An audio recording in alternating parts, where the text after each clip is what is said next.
If you're coming to the Affinity programs from Photoshop, you may be wondering how to lock a layer's transparency. This feature is also called Protect Alpha or Alpha Lock in other programs. So let's check out how to do it in Affinity Photo. At the end of the video, I'll show you how it works in Affinity Designer. So I've created this document here in Affinity Photo, and I'll create a new pixel layer. I'll click on this button down here, Add Pixel Layer, and I have a new layer. Now I'll select my paintbrush, and I'll choose some type of brush. I'll select the dry media category.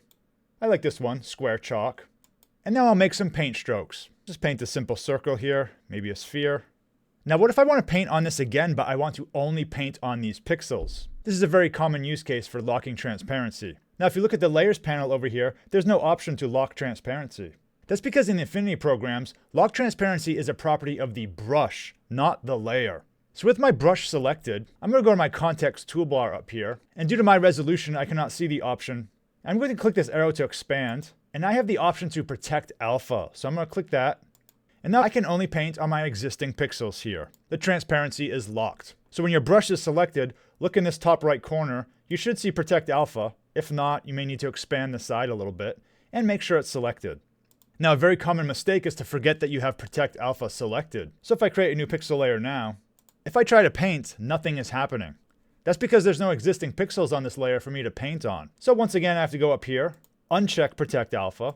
Now I can make my new shape. And if I want to lock it again, I can go turn Protect Alpha back on, and I can paint just on those pixels.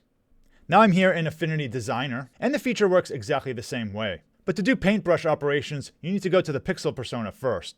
So up here, I'll select Pixel Persona. Now I can add a pixel layer to my document. I'll select the paintbrush.